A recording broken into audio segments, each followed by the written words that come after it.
Beep beep, what is up ninjas? My name is Emerald and today I hope to embark on a journey that will help a lot of you guys out, and that is going to be creating a track from scratch to finish, I guess we could say that. Now for this one we're going to be embarking in Big Room, guys, and we're going to be trying to create something like the big man himself, Hardwell. Now Hardwell is known for having very anthemic melodies that gets the people going. He knows what's right, and people say Big Room is dead, and he's still in the top 100 DJs. Go figure on that, guys. But pretty much we're going to be doing that. We're going to be referencing him and we're going to be creating something like him from start to finish, and it's going to go through everything, aka the music theory, little tips and tricks as we go along, as well as, you know, mixing and mastering, which is something that everyone is decent at. But honestly, even if you're good at mixing and mastering, it's always going to be a puzzle that you have to solve to get your track to sound godly. Now, like stated, Hardwell is known for having these very anthemic melodies, and I've made a couple of videos which you guys can check out instantly if you want to learn how to make these melodies, and I also like to simplify it down. One of them that you could watch is going to be here, which is going to be the pirate style melody, so a lot of that is going to be incorporated in this video.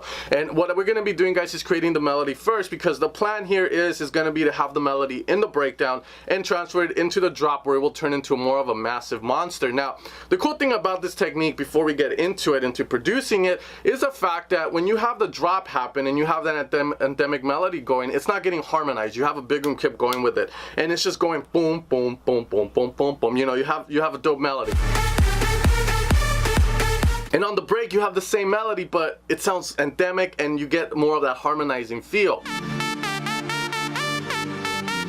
So that's what we're going to be doing for this tutorial, guys. We're going to be creating the melody to start things off. Alright guys, and let's get straight into this. So the first thing we really need to do is find the sound, the pluck sound that we're going to be using in our break. Now, I personally, even though I know a lot of sound design, even when I'm making music outside of, you know, my YouTube daily stuff like, you know, G-House, Synthwave, I usually go through presets right off the gate. I don't find myself sound designing sounds, just because if I have a melody in my head, I don't want to lose it, and I don't want to lose the magic, the feeling of being inspired and wanting to create something. So a lot of times presets will help in like, oh man, this pluck will sound awesome. At the end, you can always change, you can always do sound design after you've done with the track, so that you can kind of add a bit of variation if you feel the sounds you picked are just a tad bit too generic.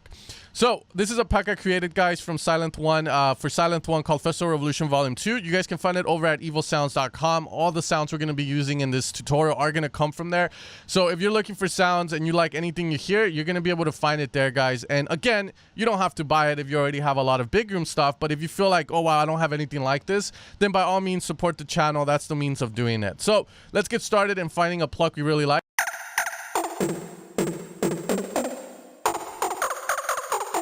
It's a bit too cartoony for me. Not the right setting for maybe a good layer.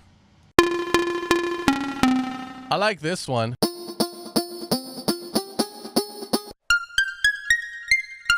I kind of like this one because it has that bit crush decimate effect, you know, that lowers bitrate on it. And I haven't heard a song that uses something like that for the break, so I'm going to go with that. And that's going to be it. So now let's move over to the keyboard, where I'm going to be talking a little bit about the theory and how you can make your life a little easier to create these style of melodies. Alright guys, so here we are at the $1,000 keyboard. We're using it as a MIDI, the Moog 737, but trust me, I use it for bass lines and stuff like that for some of the packs. So pretty much, guys, what we're going to be doing here is very simple. We're going to be picking a key. Now, the key we pick in a track is very important, because if we go with a key of G minor, the bass and the kick will sound a lot heavier than a kick that will be in D or in D sharp.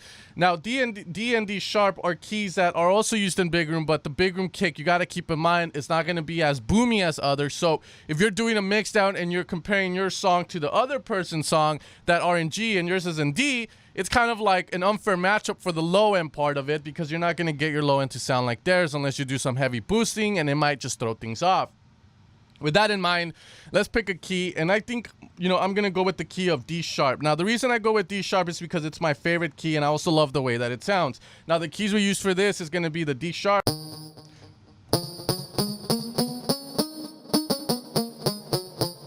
So those are going to be the keys I'm allowed to use, and I can go down as well. Now, a lot of the times when making these type of melodies, guys, the easiest thing to do is honestly go up the scale and then go down the scale to create a decent sized melody. For instance, I can do...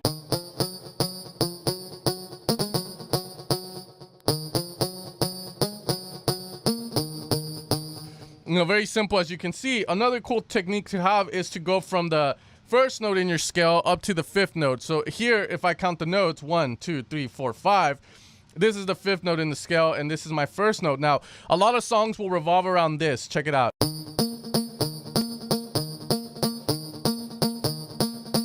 It just sounds so good, that transition. One of the reasons for that is due to the harmonics of it. If you look at the D minor chord, all these 3 notes, you're going to have a D sharp. You're going to have the, I believe that's the F sharp or the G flat, as some music theory people will say. There's no sharps. And then you're going to have your, as I call it, the A sharp or the B flat. Now, don't let that confuse you. I like to say A sharp because a lot of people, they find it a lot easier to grasp that. The sharp is just going to be up, okay, and the flat will be back one. But pretty much here, we can do that. The cool thing about that is once you have that, you can add variations like different notes.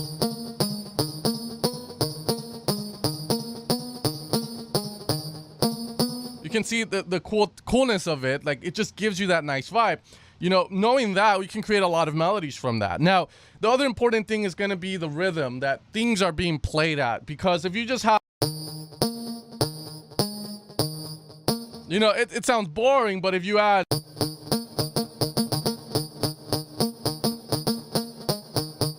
it creates more interesting patterns, and I believe that rhythm is going to be as important as the notes you pick.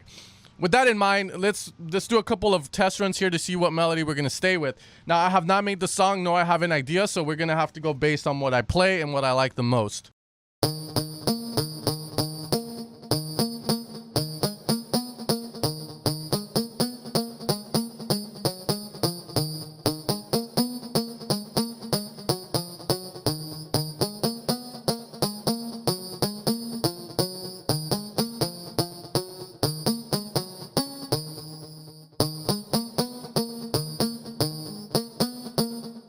So I personally like that melody. It sounds very adventurous, like we're about to go on an adventure. You guys can see. Alright guys, so let's create the melody in here by writing it in. So a lot of the times that's what I do. I'll make the melody on the keyboard and then write it in. I don't like writing stuff in mainly because I feel like I cannot get a good rhythm out of it. That's mainly the main idea of it. It doesn't mean that it's less of it. Just keep that in mind. So we know we're starting on the D sharp. So let's play this back. And then we're going da, da, da. And then da. There we go. There we go. And let's make this be let's see, 4 bars. So we have a complete melody.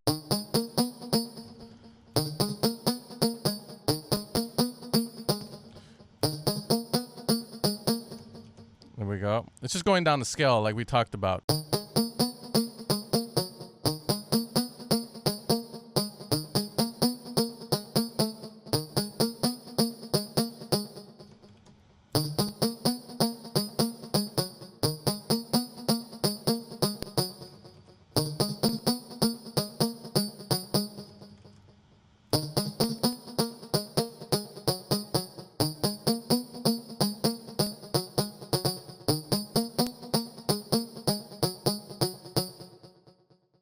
And we're not gonna bring it down to the D sharp because we're gonna save that for the end of the 4th bar. So that way we have variation and we also have a resolution to the melody. You always want to end the melody like on the root note, just so we get like a little bit of like, it's like you're watching a movie and you don't find out what happens to Johnny, so you're left thinking like, man, what the fuck happened? You want that resolution, you want that closure.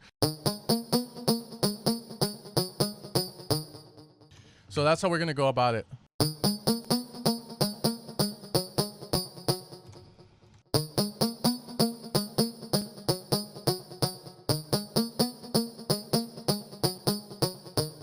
And there you go. And that's going to be our melody that we're going to be using in this track for the break and for the drop. And as you guys saw, it's very simple. So in tomorrow's episode, we're going to be creating the breakdown for this. And then we're going to be creating the drop in the next episode. And from there, we're just going to adapt to whatever happens. Maybe I can't make a break the second episode. So then the third one will be continuation of it and vice versa. But hopefully this series helps you guys out in creating a track from start to finish.